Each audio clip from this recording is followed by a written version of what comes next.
Assalamualaikum warahmatullahi wabarakatuh. Selamat datang kembali di channel Mengulik Kisah.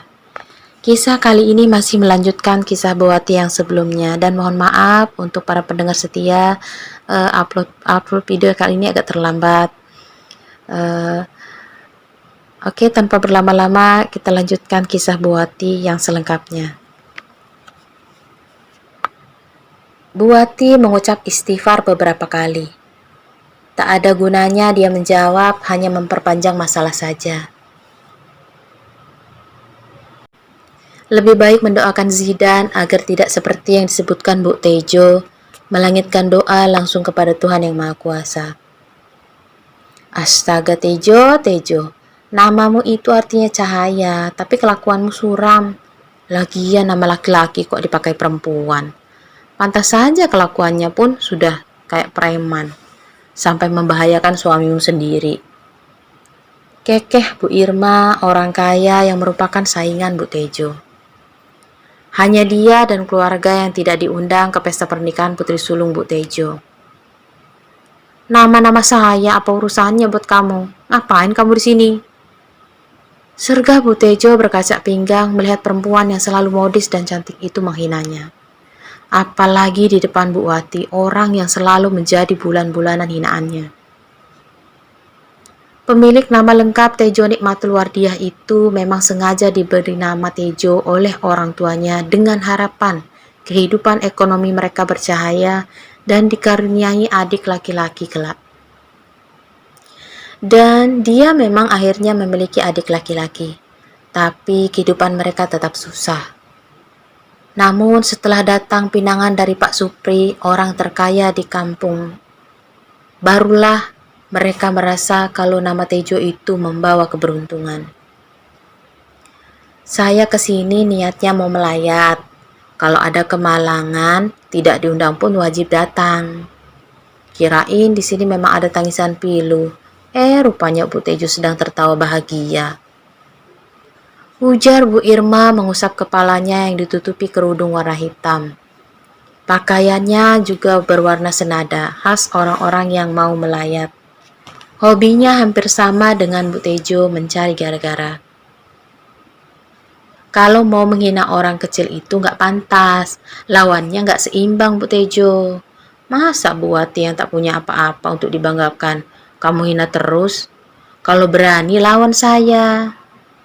Kekeh Bu Irma, lalu pulang tanpa menunggu jawaban Bu Tejo. Beberapa orang tertawa lalu bungkam saat melihat tatapan menusuk perempuan yang sedang terbakar api amarah itu. Saat ia tersadar, Bu Wati sudah tidak ada di tempat. Dengan menghentak-hentakkan kaki, dia masuk ke rumah dengan kesal.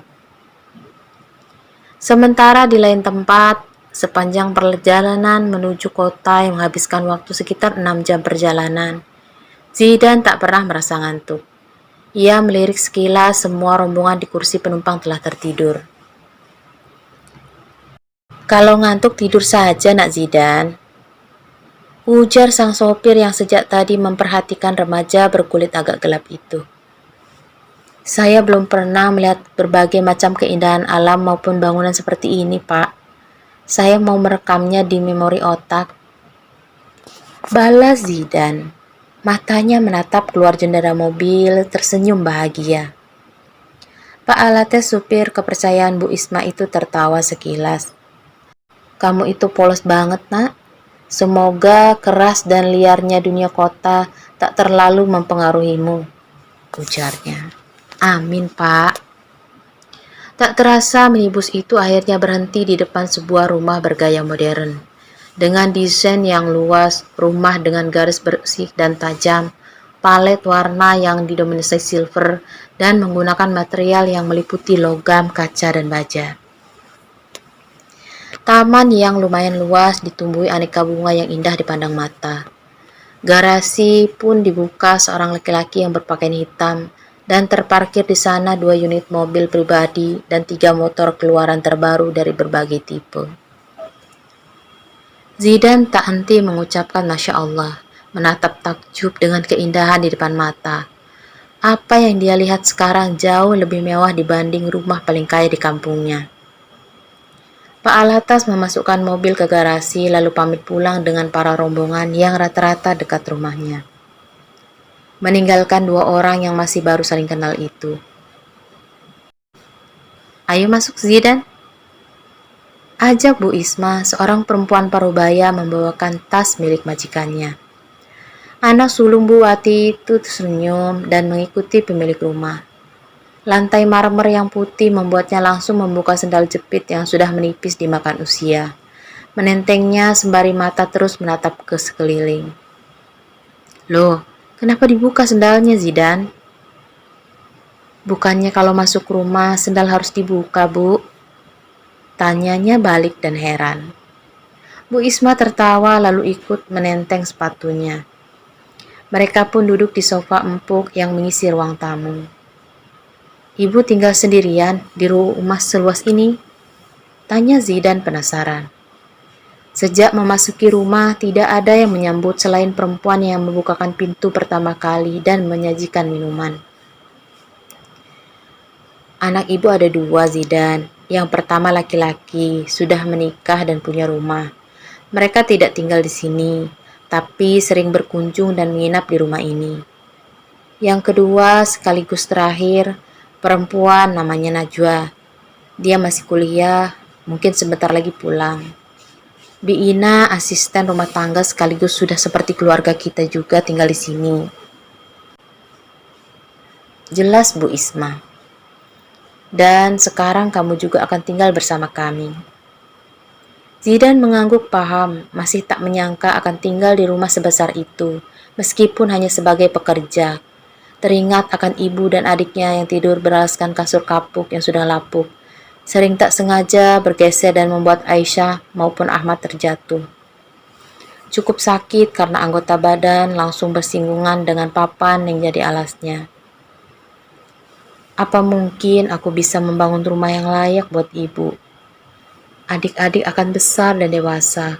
Mereka akan mencari kehidupan masing-masing. Tapi ibu, beliau hanya mengharapkan anak-anaknya. Batin Zidan. Belum sampai setengah hari, dia sudah merindukan orang-orang terkasihnya. Minumlah dulu, lalu istirahat di kamarmu yang itu. Ujar Bu Isma menunjuk salah satu ruangan dengan pintu berdempetan. Perempuan yang sudah kelelahan itu langsung pamit mau istirahat di kamarnya yang terletak di lantai 2. Zidan mengiyakan, menyesap minuman berwarna hijau dan manis dengan pelan, menikmati rasanya agar tidak cepat berlalu dari tenggorokan. Setelahnya, pemuda itu berjalan ke dapur mencari Bi Ina. Matanya kembali berbinar takjub melihat dapur begitu bersih dan berbagai alat masak yang bahkan bisa memantulkan bayangan dengan jelas. Zidan, mau cari apa, Nak? Tanya Bi Ina. Bi. Zidan kaget karena perempuan yang dicarinya muncul dari pintu belakang. Saya ragu melanjutkan kata, takut dikira kurang sopan karena baru saja ketemu. Ada apa? Jangan sungkan, Zidan. Bibi yakin kamu orang baik. Bu Isma tak pernah salah memilih orang untuk tinggal di rumah ini. Jelas perempuan yang sudah mengabdi belasan tahun di rumah itu. Zidan nyengir menggaruk kepalanya yang tak gatal. Saya mau pinjam HP, Bi. Mau nelpon ibu di kampung kalau Zidan sudah sampai. Ujarnya takut-takut. Bi Ina tertawa lalu merogoh kantong celananya. Meskipun tak muda lagi dan hanya di rumah, dia lebih suka memakai setelan tunik selutut dipadukan dengan celana panjang. Tetap saja jauh lebih modis dibandingkan ibunya Zidan yang lebih sering mengenakan baju kebangsaan emak-emak. Daster. Pakailah, pulsanya masih banyak. Zidan meraih benda pipi nan canggih itu dengan takut-takut. Saya tak bisa memakainya, Bi. Takut rusak. Bibi bisa teleponkan nomor ini? Tanya pemuda itu. Ia hanya pernah memakai ponsel jadul yang sering mati karena baterainya sudah soak. Bi Ina langsung mengangguk dan meraih selembar kertas yang disodorkan lelaki muda yang dibawa majikannya. Tak menyangka di zaman sekarang serba canggih begini, masih ada remaja yang tak bisa menggunakan Android. Setelah tersambung, Zidan pamit ke kamar. Assalamualaikum Bu, ini Zidan. Sudah sampai di rumah Bu Isma.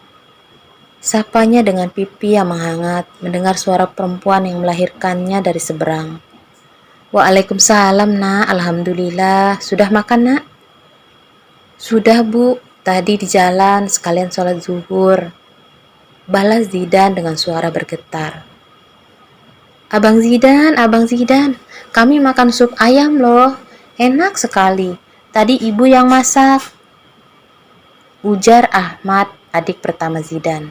Terdengar berebut dengan Aisyah yang ingin bicara dengan abang mereka. Iya, enak banget bang. Abang pasti belum pernah makannya. Biasanya kan kita makan sop sayur. Timpal Aisyah.